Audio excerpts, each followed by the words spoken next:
जय हिंद, वंदे मातरम। दोस्तों स्वागत करता हूं आप सभी का आपके अपने परिवार दीक्षित एजुकेशन अड्डा पर। दोस्तों एक बार फिर हाजिर हो चुका हूं आप सभी के लिए लेकर माँ बाप का सपना पूरा करने वाली सीरीज। अगर आप एसएससी जीडी, दोस्तों एसएससी सीजीएल या दोस्तों यूपी पुलिस कांस्टेबल कोई सी भी एक दिवसीय परीक्षा देने वाले हैं तो आप सभी के लिए ये वीडियो अति महत्वपूर्ण साबित होगी। सारे सवाल दोस्तों आपके सिलेबस के अकॉर्डिंग तैयार किए गए हैं। सारे सवालों को आप अपनी कॉपी के अंदर वन लाइनर नोट्स के रूप में नोट करते चलिएगा। 100% दोस्तों आपको यहां से अपनी परीक्षा में सवाल देखने को मिलने वाला है। आइए दोस्तों बिना देर किए हुए बात करते हैं आज के अपने पहले सवाल को लेकर। आज का हमारा पहला सवाल है कि इंटरपोल की 90वीं महासभा कहां आयोजित होगी। करंट अफेयर का एकदम लल्लन टॉप प्रश्न। मुंबई में होगी, नई दिल्ली में होगी, उड़ीसा में होगी या मध्य प्रदेश में होगी? क्या होगा आपका सही जवाब, जल्दी से बताइएगा।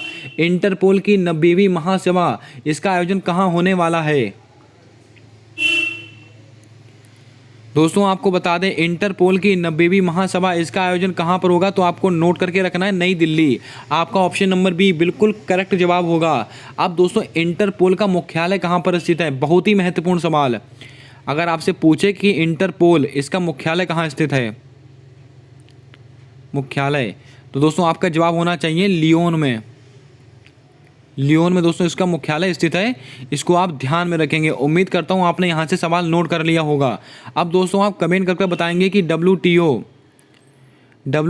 प्लस WHO प्लस ILO, इन तीनों संस्थाओं का मुख्यालय कहां पर स्थित है? जल्दी से बताइएगा। मैंने आपको सवाल एक से दो बार कई बार बताया है ये सवाल, जल्दी से बताइएगा। विश्व व्यापार संगठन, वर्ल्ड हेल्थ ऑर्गेनाइजेशन और दोस्तों इंटरनेशनल जो व्यापार संगठन है उसका मुख्यालय कहां पर स्थित है? जल्दी से इसका जवाब आपको कमेंट बॉक्स के माध्यम से देना है। आइए बढ़ते हैं आज अगले सवाल की तरफ। दोस्तों आज का हमारा अगला सवाल कहता है कि किस शहर को वर्ल्ड ग्रीन सिटी अवार्ड 2022 मिला है? अति महत्वपूर्ण सवाल। यहां से आपकी परीक्षा में 100% सवाल आपको मिलने वाला है। हैदराबाद को दिया गया है, तमिलनाडु को मिला है, चेन्नई को मिला है या पश्चिम बंगाल को मिला है? क्या होगा आपका सही जवाब, जल्दी से बताइएगा। किस शहर को वर्ल्ड ग्रीन सिटी अवार्ड 2022 द्वारा सम्मानित किया गया है? भाई बहनों आपको बता दें किसको किया गया है तो आपको नोट करके रखना है, हैदराबाद। हैदराबाद शहर को दोस्तों वर्ल्ड ग्रीन सिटी अवार्ड 2022 प्राप्त हुआ, इसको आप ध्यान में रखेंगे। आपका ऑप्शन नंबर ए बिल्कुल सही जवाब होगा। दोस्तों तमिलनाडु में क्या क्या स्थित है तो आपको याद रखना है, डिजिटल खाद्य संग्रहालय। क्या है? डिजिटल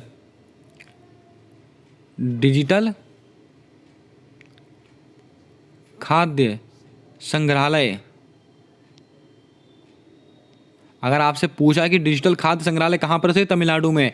तमिलनाडु में भी कहां पर? तंजावुर नामक स्थान पर।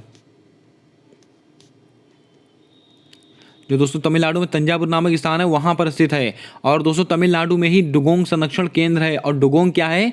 समुद्री गाय है और एक स्तनधारी है। और तमिलनाडु के ही अंदर सत्यमंगलम टाइगर रिजर्व स्थित है। और दोस्तों जिसको T+2 अवार्ड द्वारा सम्मानित किया गया है, इसको आप ध्यान में रखेंगे। अति महत्वपूर्ण सवाल हो सकते हैं आपकी परीक्षा के लिए। आइए बढ़ते हैं आज अगले सवाल की तरफ। दोस्तों आज का हमारा अगला सवाल है कि अब्दुल लतीफ राशिद किस देश के नए राष्ट्रपति बने हैं? लगाइएगा स्टार, आपकी परीक्षा में इस स्लाइड से आपको नंबर मिलने वाला है। अब्दुल लतीफ राशिद किस देश के नए राष्ट्रपति बने हैं? ऑस्ट्रेलिया के, इराक के, इजराइल के या श्रीलंका के? चारों ऑप्शंस आपकी परीक्षा के लिए अति महत्वपूर्ण है। जल्दी से बताइएगा आपका सही जवाब क्या होगा। भाइयों बहनों आपको बता दें अब्दुल लतीफ राशिद किस देश के नए राष्ट्रपति बने हैं तो आपको ध्यान में रखना है, ये इराक के बने हैं। आपका ऑप्शन नंबर बी बिल्कुल करेक्ट जवाब होगा। आइए दोस्तों ऑप्शंस की तरफ बात करते हैं। ऑस्ट्रेलिया के नए प्रधानमंत्री कौन बने हैं तो आपको याद में रखना है, एंथनी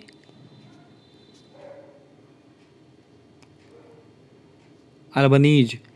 इस नाम को आप याद में रखिएगा, अति महत्वपूर्ण नाम है। इजराइल के दोस्तों कौन बने? एयर लैपिड, ये दोस्तों इजराइल के नए प्रधानमंत्री बने हैं, ठीक है। और श्रीलंका आपकी परीक्षा के लिए अति महत्वपूर्ण है। इसके दोस्तों नए प्रधानमंत्री कौन बने हैं? पीएम, इसके पीएम बने हैं रनील विक्रम सिंघे।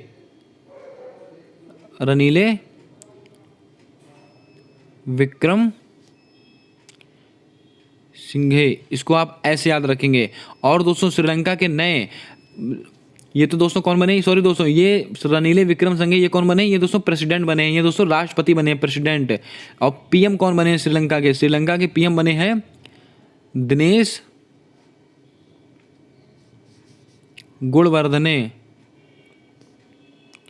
दिनेश गुणवर्धने, ये दोस्तों श्रीलंका के नए प्रधानमंत्री बने हैं। इसको आप ध्यान में रखेंगे, अति महत्वपूर्ण सवाल है आपकी परीक्षा के लिए।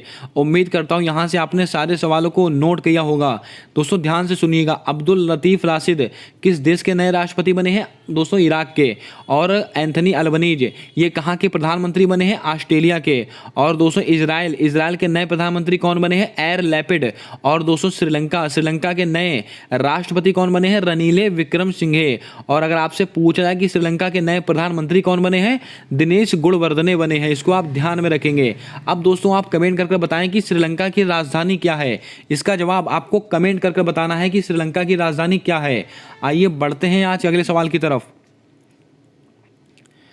दोस्तों आज का हमारा अगला सवाल कहता है कि एशियाई भारोत्तोलन चैंपियनशिप 2022 में दोस्तों विजेता कौन है। अति महत्वपूर्ण, एशियाई भारोत्तोलन चैंपियनशिप 2022 का विजेता कौन है, पहला भारतीय विजेता कौन है, जल्दी से बताइएगा। हर्षिता गरुड़ है, मीराबाई चानू है, निखत जरीन है, लवलीना बोरगोहन है। क्या होगा आपका सही जवाब, जल्दी से बताइएगा। दोस्तों कल एक सवाल मैंने आपको बताया था विश्व युवा चैंपियनशिप, उसका दोस्तों नाम क्या था, गुरु नायडू सेनापति। आज दोस्तों मैं आपको एक सवाल बता रहा हूं, एशियाई भारोत्तोलन चैंपियनशिप 2022 का विजेता कौन है, तो आपको नोट करके रखना है हर्षिता गरुड़। आपका ऑप्शन नंबर ए बिल्कुल सही जवाब होगा। दोस्तों ये ऐसा नाम है, बहुत ही छुपा रुस्तम नाम है। एसएससी ऐसे ही सवालों को ढूंढकर आपसे पूछती है, इसको आप ध्यान में रखिएगा। दोस्तों अगर आपसे पूछा है कि विश्व युवा चैंपियनशिप में और भारोत्तोलन में किसने दोस्तों वेट लिफ्टिंग में किसने स्वर्ण पदक जीता, यानी कि दोस्तों किसने चैंपियनशिप जीती, तो आप कहेंगे जो मैंने कल आपको नाम बताया था गुरु नायडू सेनापति। लेकिन आपसे पूछा जाए एशियाई भारोत्तोलन चैंपियनशिप 2022 इसमें दोस्तों कौन जीता है, इसमें जीती है हर्षिता गरुड़। इनका पूरा नाम है हर्षिता शरण गरुड़। इसको आप ध्यान में रखेंगे। उम्मीद करता हूं दोस्तों आपने इस सवाल को नोट कर लिया होगा। मीराबाई चानू, इनको दोस्तों आप अच्छी तरह से जानते हैं, ये कहाँ की रहने वाली, मणिपुर, ये मणिपुर की रहने वाली है। और इन्होंने कॉमनवेल्थ गेम के अंदर 49 किलोग्राम की कैटेगरी में इन्होंने वेट लिफ्टिंग के अंदर क्या जीता है, गोल्ड मेडल जीता है। निखत जरीन ये दोस्तों कौन है, ये इनका संबंध है बॉक्सिंग, इनका संबंध किससे है, बॉक्सिंग से है। और दोस्तों इन्होंने कॉमनवेल्थ गेम के अंदर भी इन्होंने कौन सा जीता है, गोल्ड मेडल जीता है। और विश्व बॉक्सिंग चैंपियनशिप 2022 उसमें भी दोस्तों निखत जरीन ही जीती थी। और ये प्रतियोगिता कहाँ पर आयोजित हुई थी, तो आपको पता होगा तुर्की इस्तांबुल में आयोजित हुई थी। इसको भी आपको ध्यान में रखना है। अब दोस्तों आप कमेंट करके बताएं कि लवलीना बोरगोहन इनका संबंध किस खेल से है। दोस्तों खेल इनका मैं आपको बता देता हूँ, बॉक्सिंग है। अब आप कमेंट कर ये बताएं कि ये किस राज्य से संबंधित है। जल्दी से इसका जवाब आपको कमेंट कर देना है। ये सवाल मैंने आपको कई बार बताए हैं। आइए बढ़ते हैं आज अगले सवाल की तरफ। दोस्तों आज का हमारा अगला सवाल कहता है कि कुचिपुड़ी नाट्य उत्सव का आयोजन कहाँ हुआ। अति महत्वपूर्ण सवाल है और आपकी परीक्षा में बार बार पूछा जाने वाला सवाल है। छत्तीसगढ़, उत्तराखंड, आंध्र प्रदेश या उत्तर प्रदेश, क्या होगा आपका सही जवाब, जल्दी से बताइएगा। कुचिपुड़ी कुचिपुड़ी नाट्य उत्सव, इसका आयोजन कहाँ हुआ है, जल्दी से बताइएगा। दोस्तों आपको बता दें कुचिपुड़ी नाट्य उत्सव इसका आयोजन कहाँ पर हुआ है, तो आपको ध्यान में रखना है ये आंध्र प्रदेश। दोस्तों इसको याद कैसे करेंगे, आधी पूड़ी खाइए, आधी पूड़ी आंध्र प्रदेश, आधी पूड़ी, इसको आप ऐसे याद करके रखिएगा। मैंने इसको ऐसे ही याद किया था और आज तक मुझे याद है। आइए दोस्तों ऑप्शंस की तरफ बात करते हैं, देखते हैं हमारे ऑप्शंस क्या कहते हैं। उत्तराखंड, अगर आपसे पूछा है कि हरेला उत्सव कहाँ मनाया था, उत्तराखंड। अगर आपसे पूछा कि हरेली उत्सव दोस्तों कहाँ सेलिब्रेट किया जाता है, तो आप कहेंगे दोस्तों छत्तीसगढ़। उत्तर प्रदेश दोस्तों कथक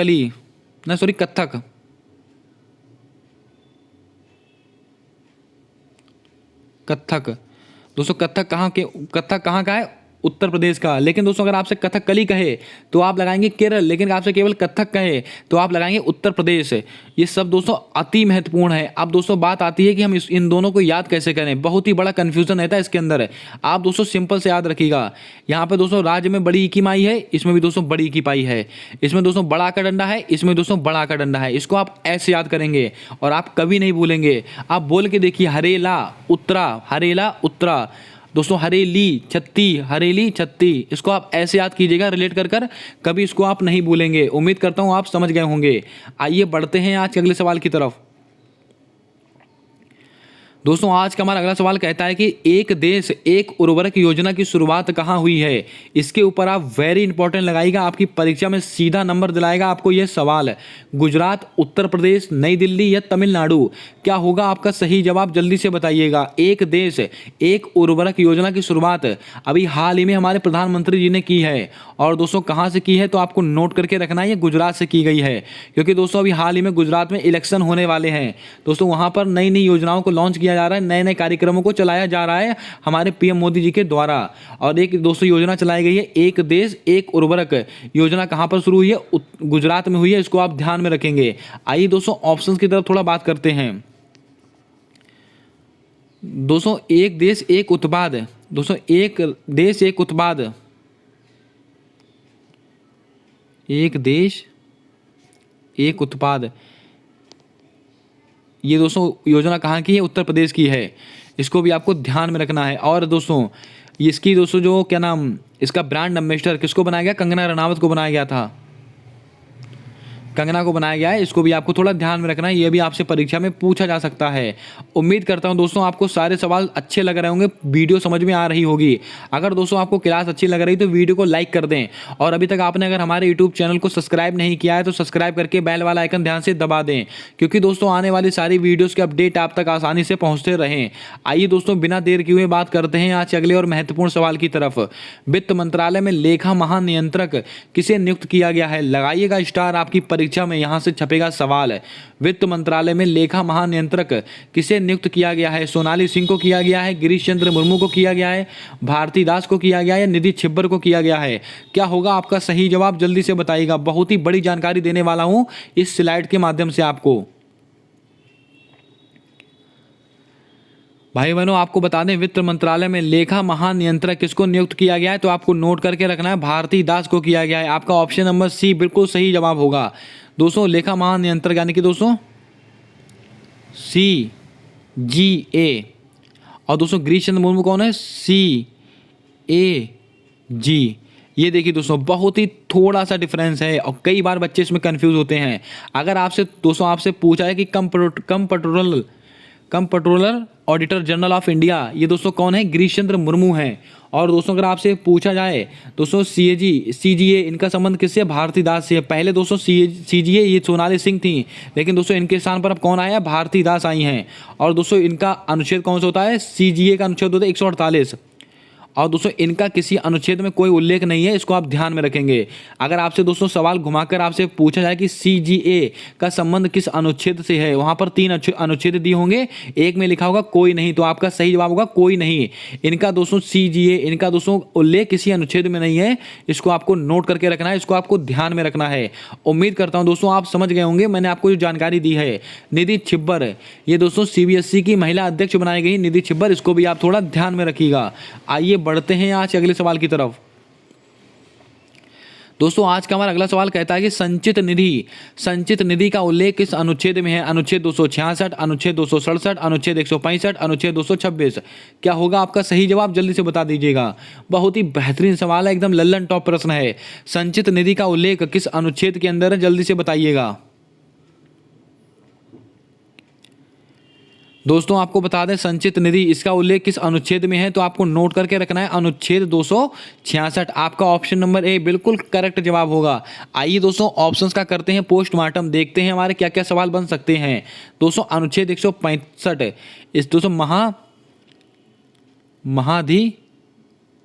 महाधिवक्ता, ये दोस्तों महाधिवक्ता इससे संबंधित है, राज्य का सबसे बड़ा वकील दोस्तों महाधिवक्ता से संबंधित है। और दोस्तों अनुच्छेद, और ये किसके प्रसाद पर्यंत कार्य करता है, ये इंपॉर्टेंट है, राज्यपाल। ये दोस्तों राज्यपाल के प्रसाद पर्यंत कार्य करता है कौन, महाधिवक्ता। और इसका अनुच्छेद कौन सा है, इसका अनुच्छेद है 165। और दोस्तों आपको बता दें महान्यायवादी, उसका कौन सा अनुच्छेद होता है, उसका अनुच्छेद होता है 76। और किसके प्रसाद पर्यंत कार्य करता है, राष्ट्रपति के। इसको भी आप थोड़ा ध्यान में रखेंगे, राष्ट्रपति के प्रसाद पर्यंत कार्य करता है, इसको भी आपको नोट करके रखना है। दोस्तों अनुच्छेद 226 क्या कहता है कि जो हाई कोर्ट है, कौन सा दोस्तों, हाई कोर्ट 6 प्रकार की रिट जारी करता है। किस अनुच्छेद के तहत, अनुच्छेद 226 के तहत। अब दोस्तों आप कमेंट करके बताएं कि सुप्रीम कोर्ट किस अनुच्छेद के तहत 5 प्रकार की रिट जारी करता है। इसका जवाब आपको कमेंट बॉक्स के माध्यम से देना है। अति महत्वपूर्ण सवाल है और मैंने कई बार आपको यह सवाल बताया हुआ है। आइए बढ़ते हैं आज के अगले सवाल की तरफ। दोस्तों एकदम परीक्षा वाला सवाल, तुलिका मान का संबंध किस खेल से है। बिल्कुल दोस्तों ऐसे ही सवाल आपकी परीक्षा में आएंगे एसएससी के, आप नोट करके रखिएगा। दोस्तों जो बहुत ज़्यादा चर्चा का विषय बना रहता है उसको एसएससी नहीं पूछता है। एसएससी ऐसे सवालों को लेकर आता है जो कम चर्चा में है, जिनको दोस्तों कम लोग पढ़ रहे हैं, जिनको कम जान रहे हैं। तुलिका मान दोस्तों आपने बहुत कम नाम सुना होगा। मीराबाई चानू, लवलीना बोरगोहन, निखत जरीन, नीरज चोपड़ा, सबने नाम सुन रखे हैं। लेकिन दोस्तों ये नाम आप देखिए, तुलिका मान, इनका संबंध किस खेल से है। भारोत्तोलन, जूडो, भाला फेंक, बॉक्सिंग। क्या होगा आपका सही जवाब, जल्दी से बताइएगा। दोस्तों आपको बता दें तुलिका मान, इनका संबंध किस खेल से है, तो आपको वेरी इंपॉर्टेंट की श्रेणी में नोट करके रखना है, ये जूडो से संबंधित है। आपका ऑप्शन नंबर बी बिल्कुल करेक्ट जवाब होगा। इनका संबंध किससे है, जूडो से। उम्मीद करता हूं दोस्तों आपने सारे सवालों को यहां से नोट कर लिया होगा। दोस्तों भारोत्तोलन, अभी मैंने आपको बताया था हर्षदा गरुण, और इसके अलावा दोस्तों क्या नाम बताया था, गुरु नायडू सेनापति। इन दोनों के नाम याद रखिएगा, ये दोनों भारोत्तोलन से संबंधित है। मैं लिख देता हूं, ये दोस्तों ऐसे नाम है जो दोस्तों बहुत कम चर्चा में आते हैं, हर्षदा शरण गरुण, और दोस्तों एक नाम है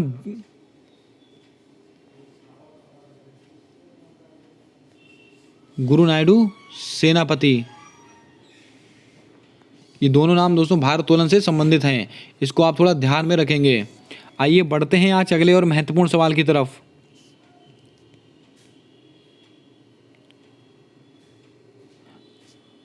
दोस्तों आज का हमारा अगला सवाल कहता है कि भारतीय क्रिकेट कंट्रोल बोर्ड का नया अध्यक्ष किसको बनाया गया है। बीसीसीआई का नया अध्यक्ष किसको नियुक्त किया गया है।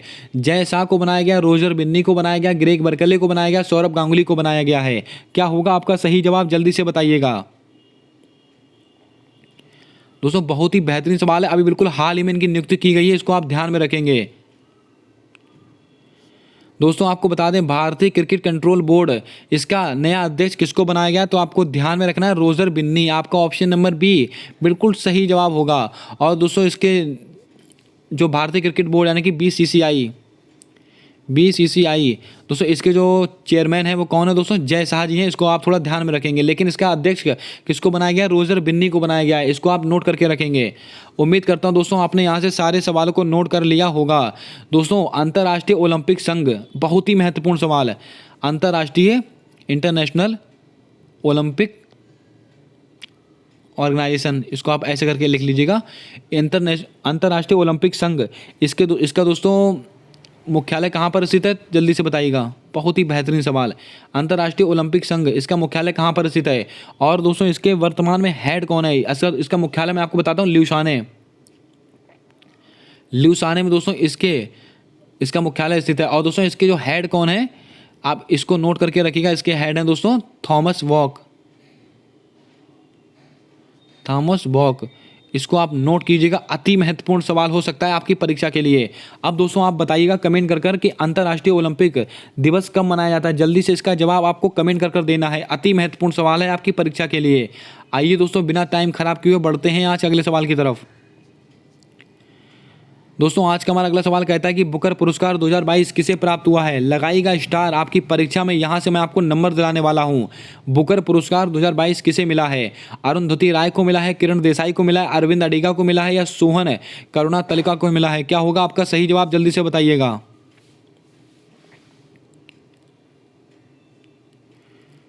दोस्तों आपको बता दें बुकर पुरस्कार 2022 किसको प्राप्त हुआ है, तो आपको ध्यान में रखना है सोहान करुणा तलिका। ये नाम आप याद में रखिएगा, ये दोस्तों बहुत ही महत्वपूर्ण नाम है। 2022 का किसको दिया गया है, सोहान करुणा तलिका को।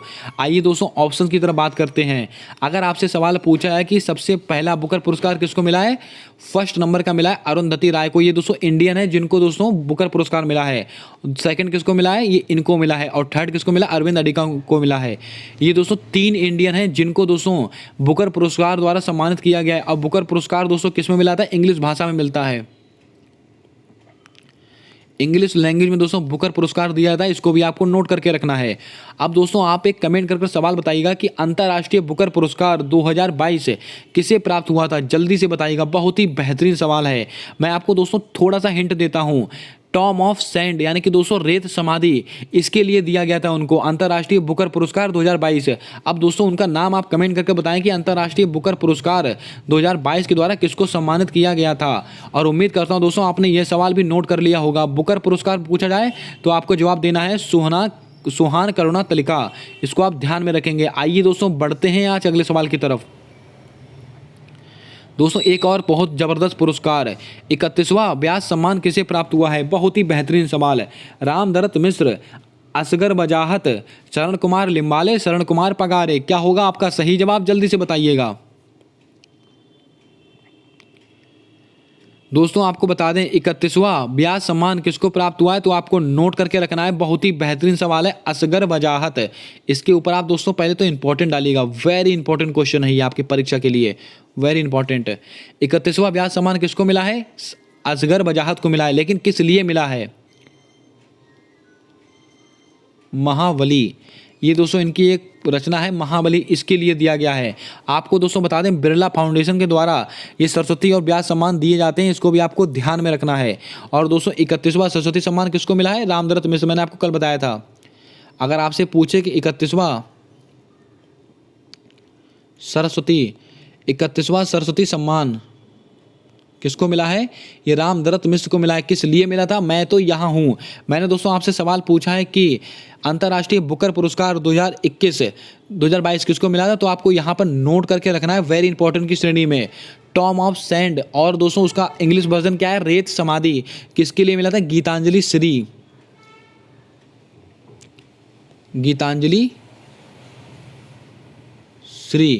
इनको मिला है, इसको आप नोट कीजिएगा। उम्मीद करता हूं यहां से आपने सारे प्रश्नों को नोट कर लिया होगा। आइए बढ़ते हैं आज अगले और महत्वपूर्ण सवाल की तरफ। दोस्तों आज का हमारा अगला सवाल कहता है कि विश्व मरुस्थलीकरण सूखा रोकथाम दिवस कहाँ मनाया जाता है, सॉरी दोस्तों कब मनाया जाता है। ये दोस्तों एक ऐसा सवाल है जो लगभग अधिकतर परीक्षाओं में पूछा ही जाता है और बच्चे बहुत कन्फ्यूजन होते हैं, लेकिन दोस्तों आज आप कन्फ्यूज नहीं होंगे।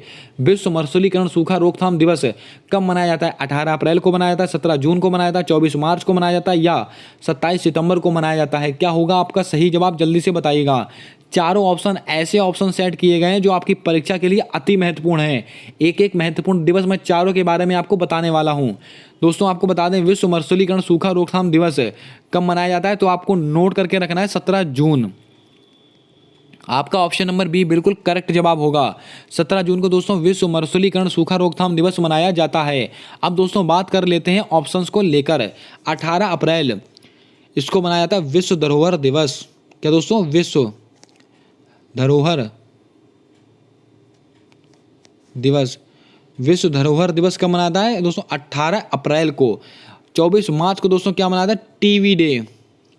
टीवी डे इसको मनाया जाता है। दोस्तों आपको बताएं टीवी किसको प्रभावित करता है, जल्दी से इसका जवाब आपको कमेंट करके बताना है। टीवी किसको प्रभावित करता है, जो टीवी का मरीज होता है उसमें दोस्तों हमारा कौन सा शरीर का अंग प्रभावित होता है, जल्दी से बताइएगा। 27 सितंबर दोस्तों अंतर्राष्ट्रीय पर्यटन दिवस, अंतर्राष्ट्रीय पर्यटन दिवस, ये दोस्तों 27 सितंबर को मनाया जाता है। इसको भी आपको नोट करके रखना है। उम्मीद करता हूं आपने यहां से सारे प्रश्नों को नोट कर लिया होगा। विश्व मरुस्थलीकरण सूखा रोकथाम दिवस कब मनाया जाता है, 17 जून को मनाया जाता है। विश्व धरोहर दिवस कब मनाया जाता है, 18 अप्रैल को मनाया जाता है। 24 मार्च को दोस्तों टीबी डे मनाया जाता है। टीबी दोस्तों हमारे फेफड़ों को प्रभावित करता है, इसको भी आपको थोड़ा ध्यान में रखना है। 27 सितंबर को दोस्तों क्या मनाया जाता है, अंतर्राष्ट्रीय पर्यटन दिवस मनाया जाता है। उम्मीद करता हूँ यहाँ से आपने सारे प्रश्नों को नोट किया होगा। अब दोस्तों आपके लिए एक सवाल, जल्दी से बताइएगा दोस्तों, ओजोन परत संरक्षण दिवस ये कब सेलिब्रेट किया जाता है, जल्दी से बताइएगा। आइए बात करते हैं आज अगले सवाल की तरफ। दोस्तों आज का हमारा अगला सवाल कहता है कि डेफ एक्सपो का 12वां संस्करण कहाँ आयोजित होगा, लखनऊ, गांधीनगर, जामनगर, अहमदाबाद। क्या होगा आपका सही जवाब, जल्दी से बताइएगा। बहुत ही बेहतरीन सवाल है आपकी परीक्षा के लिए। डेफ एक्सपो का 12वां संस्करण कहाँ पर आयोजित होने वाला है, लखनऊ में होगा, गांधीनगर में होगा, जामनगर में होगा, या अहमदाबाद में होगा। क्या होगा आपका सही जवाब, जल्दी से बताइएगा। भाइयों बहनों आपको बता दें डेफ एक्सपो 2022 का 12वां संस्करण कहां पर आयोजित होने वाला है, तो आपको वेरी इंपॉर्टेंट की श्रेणी में ध्यान रखना है, गांधीनगर गुजरात। आपका ऑप्शन नंबर बी बिल्कुल करेक्ट जवाब होगा। दोस्तों आपसे राज्य भी पूछा जा सकता है और राज्य के जिले भी पूछे जा सकते हैं, मैंने आपको हर तरीके से बताया है। डेफ एक्सपो 2022 का और 12वां संस्करण कहां पर होगा, गांधीनगर गुजरात में होगा। जामनगर में दोस्तों क्या है, मैंने आपको कई बार बताया, WHO ट्रेडिशनल मेडिसिन सेंटर, ये दोस्तों कहाँ पर है, जामनगर गुजरात में है। आप इसको नोट करके रखिएगा, बहुत ही बेहतरीन सवाल है आपकी परीक्षा के लिए। उम्मीद करता हूँ आपने यहाँ से सारे सवालों को नोट किया होगा। दोस्तों लखनऊ में क्या क्या स्थित है, एक बार फिर से रिवाइज कीजिएगा। पैरा बैडमिंटन अकादमी, और क्या दोस्तों, ब्रह्मोस विनिर्माण केंद्र, और दोस्तों रिडक्शन मशीन अभी हाल ही में जल्दी को पैथोजन, कौन सी दोस्तों, पैथोजन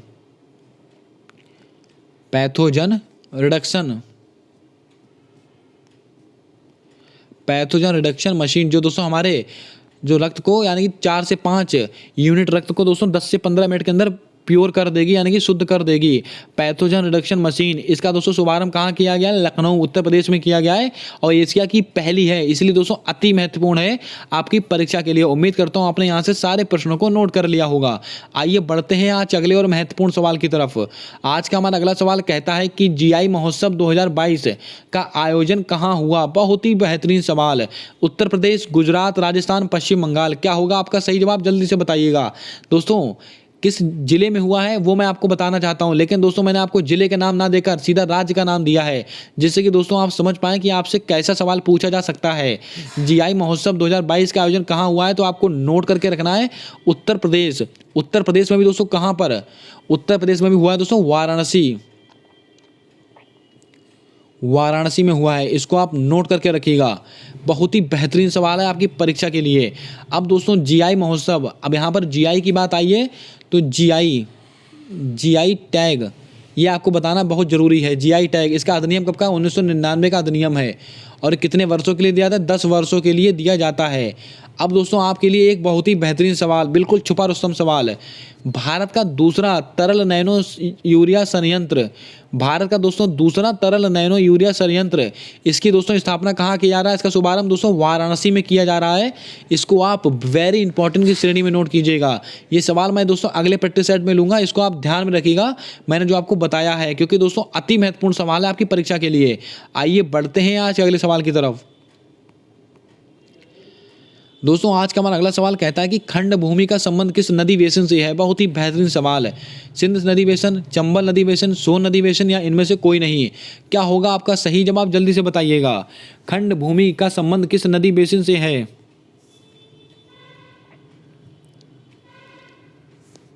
दोस्तों आपको बता दें खंड भूमि का संबंध किस नदी बेसिन से है, तो आपको नोट करके रखना है, चंबल। आपका ऑप्शन नंबर बी बिल्कुल करेक्ट जवाब होगा।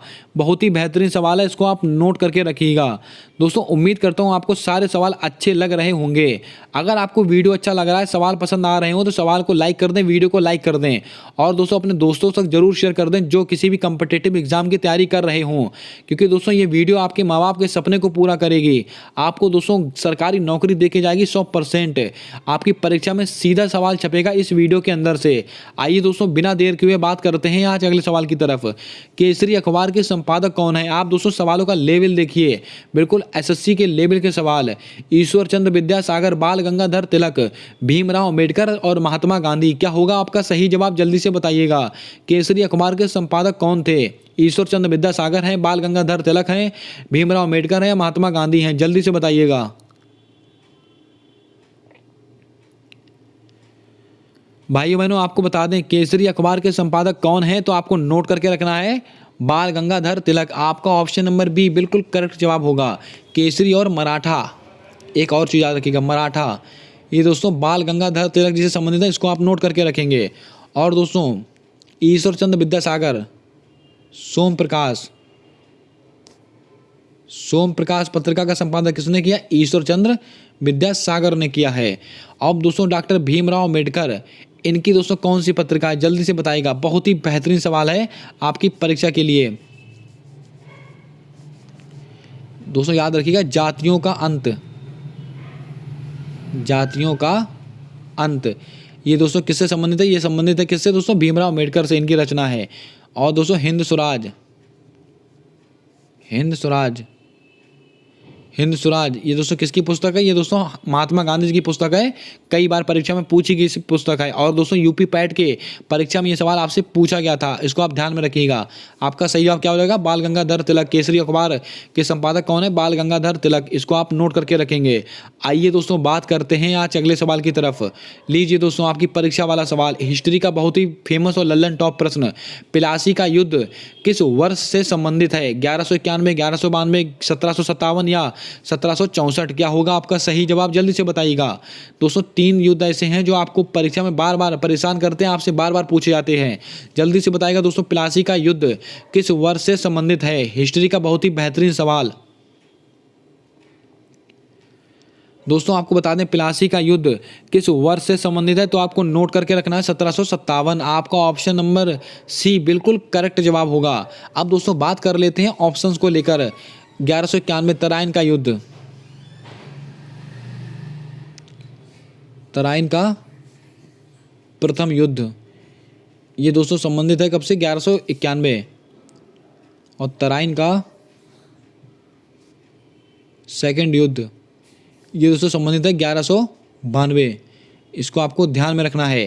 दोस्तों तराइन का युद्ध 1191 में किसके किसके बीच में हुआ था? पृथ्वीराज चौहान और मोहम्मद गौरी के बीच में हुआ था, जिसमें पृथ्वीराज चौहान की विजय हुई थी तराइन के युद्ध में। और दोस्तों 1192 में दोस्तों क्या हुआ था? पृथ्वीराज मोहम्मद गौरी के बीच में फिर से युद्ध हुआ था। उसमें दोस्तों पृथ्वीराज चौहान की हार हुई थी और मोहम्मद गौरी की विजय हुई थी। इसको आप नोट करके रखेंगे। इसमें दोस्तों पृथ्वीराज चौहान जीते थे और इसमें मोहम्मद गौरी जीते थे। इसको भी आपको ध्यान में रखना है। 1764 ये तो बक्सर का युद्ध, ये दोस्तों बक्सर का युद्ध सबसे संबंधित, बक्सर का युद्ध इससे संबंधित है। इसको भी आपको ध्यान में रखना है। उम्मीद करता हूँ यहाँ से आपने सारे सवालों को समझा होगा, सारे सवालों को नोट किया होगा। आइए बढ़ते हैं आज अगले और महत्वपूर्ण सवाल की तरफ। दोस्तों आज का हमारा अगला सवाल है कि एलोरा के मंदिर किस वंश के द्वारा बनवाए गए थे? बहुत ही बेहतरीन सवाल, आपकी परीक्षा का सवाल है। चोल वंश, गंग वंश, राष्ट्रकूट वंश या चंदेल शासक? क्या होगा आपका सही जवाब? जल्दी से बताइएगा। यहाँ से दोस्तों मैं आपको बहुत ज़बरदस्त जानकारी देने वाला हूँ जो आपकी परीक्षा के लिए अति महत्वपूर्ण साबित होगी। दोस्तों एलोरा के मंदिर किस वंश के द्वारा बनवाए गए हैं, तो आपको नोट करके रखना है वेरी इंपॉर्टेंट की श्रेणी में, क्योंकि दोस्तों यह परीक्षा में बार बार पूछा गया है। राष्ट्रकूट वंश, आपका ऑप्शन नंबर सी बिल्कुल सही जवाब होगा। एलोरा के जो मंदिर है वो राष्ट्रकूट वंश के द्वारा बनवाए गए हैं। और दोस्तों इसका शासक कौन था? कृष्णदेवराय फर्स्ट।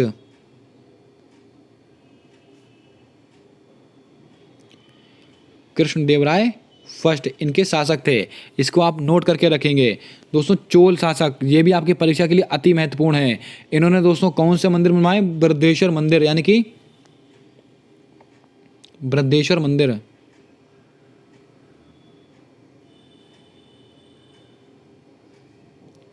बृहदेश्वर मंदिर ये दोस्तों किन्ने बनवाए हैं? ये दोस्तों चोल वंश के शासकों ने बनवाए हैं। और दोस्तों बृहदेश्वर मंदिर कहाँ पर है? तंजावुर तमिलनाडु में स्थित है।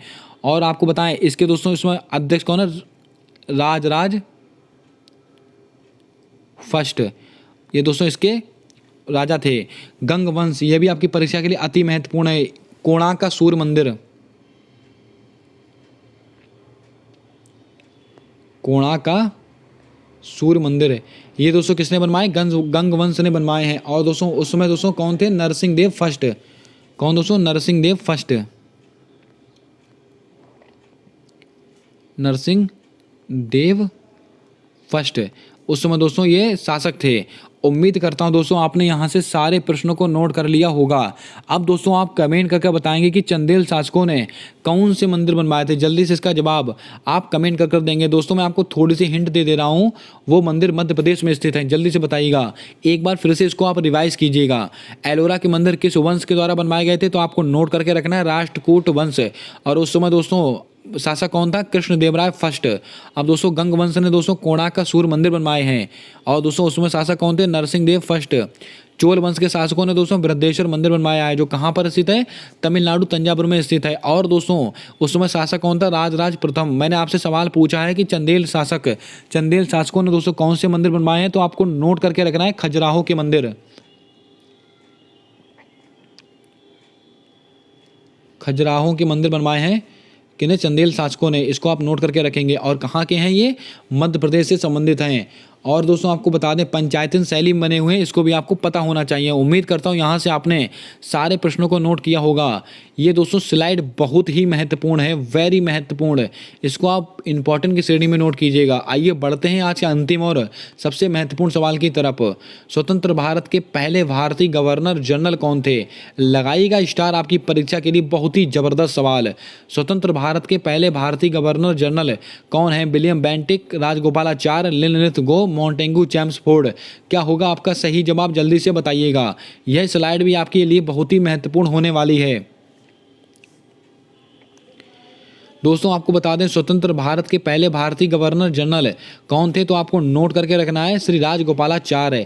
विलियम बेंटिक मत लगा दीजिएगा, आपका जवाब गलत हो जाएगा। स्वतंत्र भारत के पहले भारतीय गवर्नर जनरल आपसे स्वतंत्र भारत के पूछे गए हैं, ना कि केवल भारत के। अगर आपसे भारत के पूछे जाते तो आप लगाते विलियम बेंटिक, लेकिन आपसे क्या पूछा गया कि स्वतंत्र भारत के, जब हमारा देश आज़ाद हो गया, आज़ादी के बाद भारतीय पहले गवर्नर जनरल कौन थे? राजगोपालाचारी। आइए दोस्तों ऑप्शंस को लेकर बात करते हैं। लिनलिथ गो, ये दोस्तों 1942 जब भारत छोड़ो आंदोलन हुआ था उस समय वायसराय कौन थे? लिनलिथ गो।